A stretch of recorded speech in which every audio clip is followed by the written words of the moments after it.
Hello, welcome back. So today we are working on the exhaust system. So my initial plan was this is just a regular 3/4 pipe nipple adapter that I turned on the lathe. I wanted to make an adapter that fit on there and then thread a 3/4 inch, pipe on there, but I couldn't get this to hold very well in the lathe, and I boogered up the threads and I got a real crappy cut, and that turned out way too thin.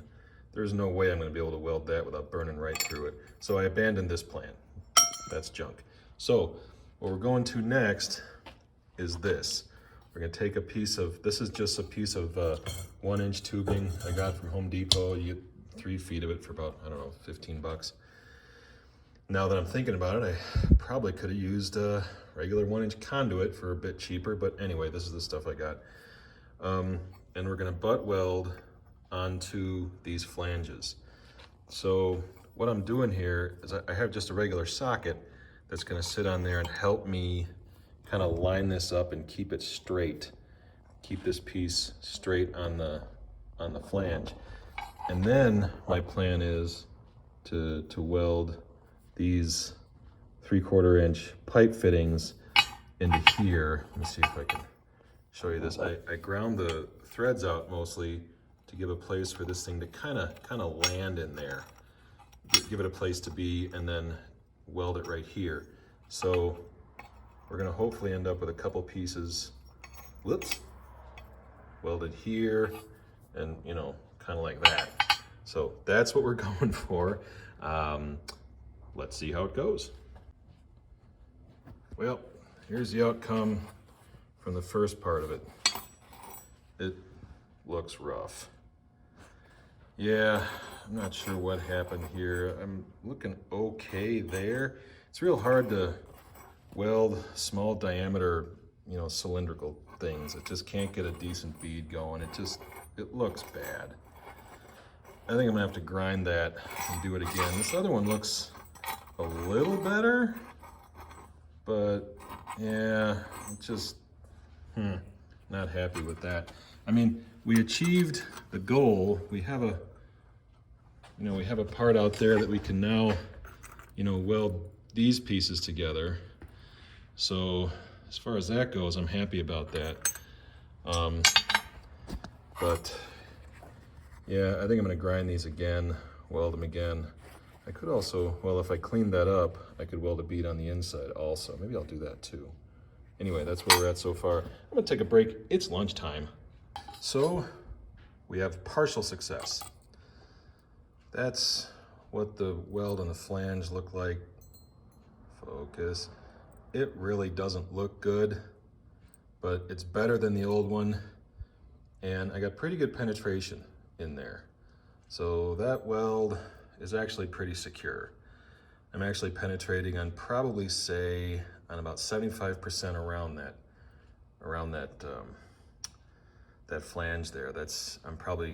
I'm even better than the Chinese part. The Chinese part was only like spot welded in 2 spots. At least I have pretty good penetration more the way around that flange. So I'm gonna leave that flange the way it is. The rest of it went pretty well. I had a pretty clean weld onto the black pipe. Looks pretty good. I got pretty good penetration all around. So this is still hot, so I'm kind of handling it with my pliers. I have a decent part. And the vertical pipe, is just gonna set in there like that. And it's gonna hook up to the muffler. It's gonna be up here somewhere. Anyway, that's, whoops, almost dropped it. That's where we're at with that. So this part is pretty good, and I'm pretty happy with it. Standing in stark contrast to this part.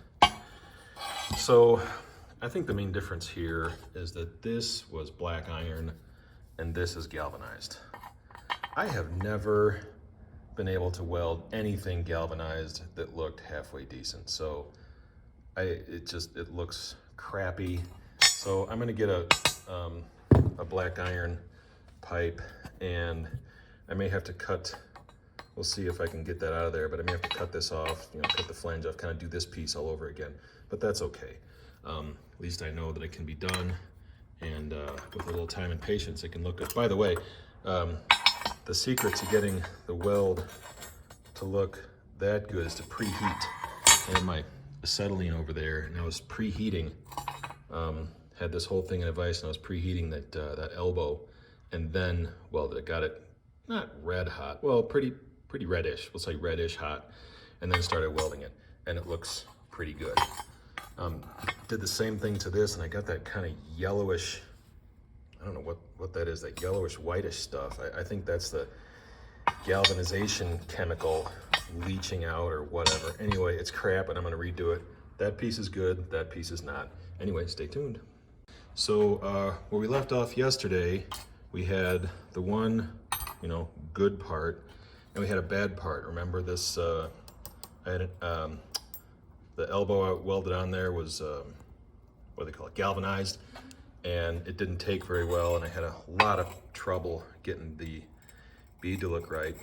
So I just redid it. I cut a new piece and got a new elbow, got a little porosity there, but the rest of it looks pretty good.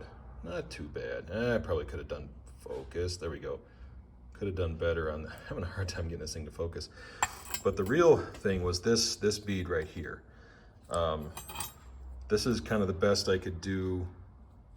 I've got some of my pliers there. This is the best I could do before. This is what I'm doing now. And I think largely the difference is the helmet. I had been using these Harbor Freight helmets. I have a couple of these. I've been using them for a few years, and they're fine. They're actually pretty durable. They work pretty well. But what I'd found is that recently, I'm 50. Well, I'm not. Well, I am recently 50. But what I found is that having a hard time seeing where I'm welding here inside the building. When I'm outside, these helmets from Harbor Freight work great. There's plenty of light. They work perfectly. But inside here, it was starting to become a problem. So what I did some searching and some other stuff, some you know, looking at online you know, consumer reports and stuff. I bought this one from Yes Welder, the Welding Helmet Pro 2.0. And these are the people who are trying to sell cheap welders on Facebook and stuff. So I thought they were kind of junk.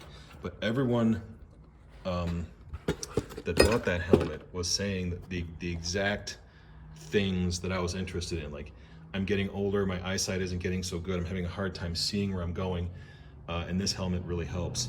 It has a little bit bigger viewing screen. This is the viewing area of the Yes Welder, and this is the viewing area of the Harbor Freight Welder. Now, that screen is also pretty well scratched up and trashed, so maybe fixing that would have helped. But anyway, this was, I got it on Amazon. It was about $100.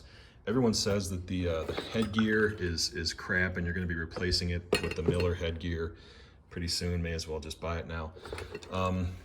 But I've now used it here, and I can see a lot better. That bead is a lot better than that one. Still not great, but better than that one.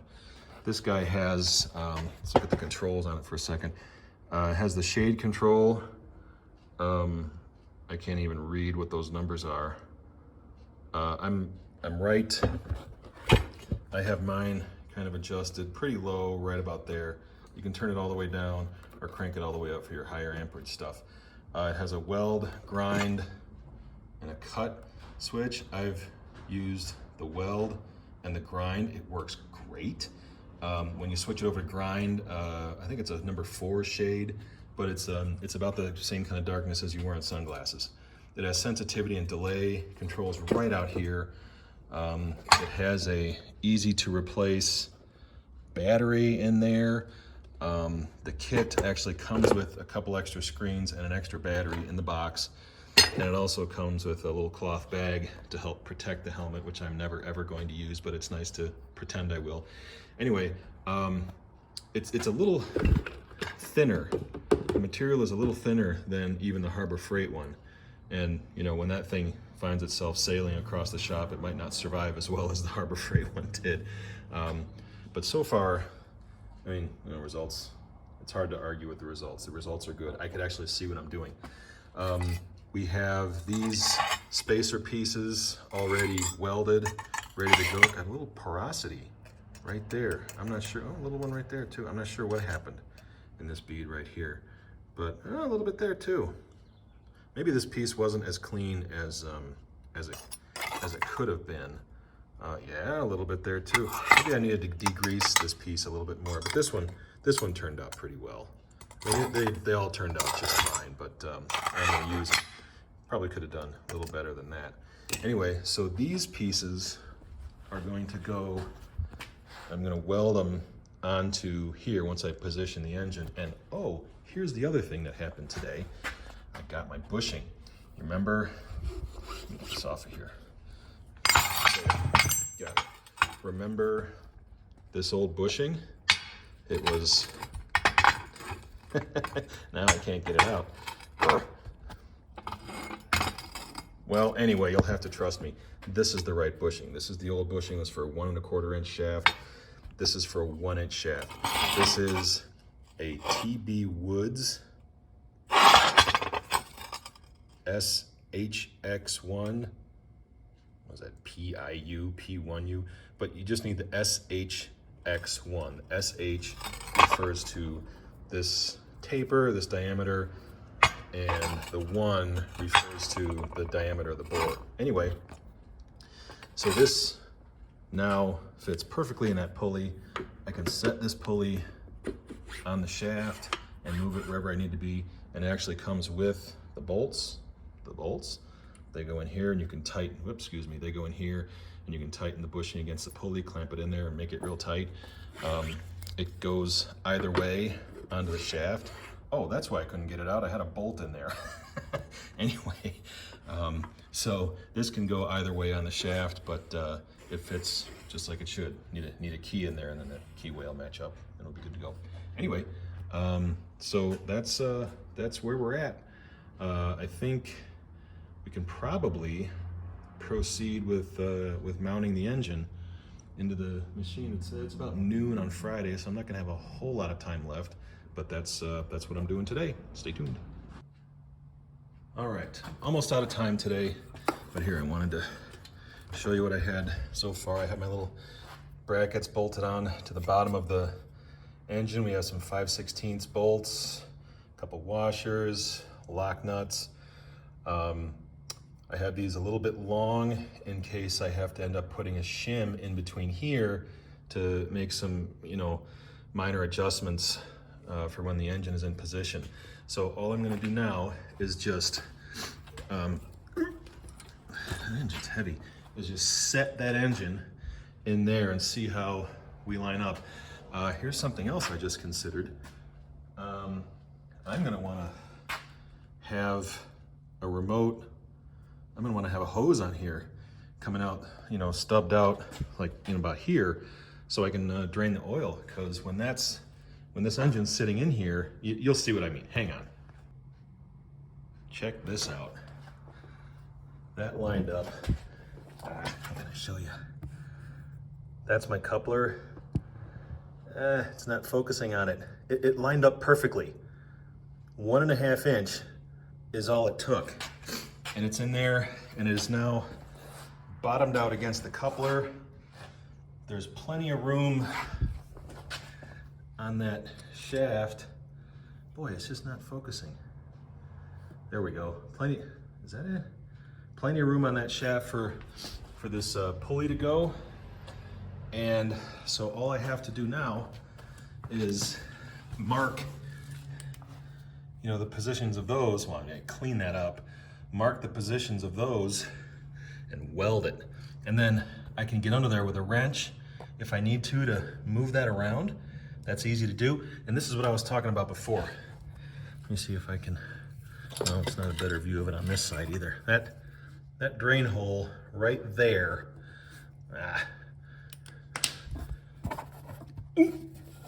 tough to reach in there. This one, that's the drain hole for the oil.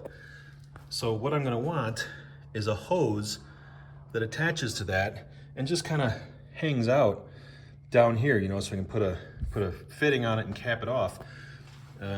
either side, either this side or the other side, just so we can change the oil in the engine. But this is going to work out just fine. Here's our exhaust fittings. Let me see if I can. There we go. Look at that. That's going to fit in there perfectly. Where's my round? What did I do with that thing? I had a piece of tubing. Where the heck is it? Stand by. Okay, this is what I was getting at. So the exhaust is going to look like that. This tubing is going to come up here where my hand is, about where the muffler is going to be.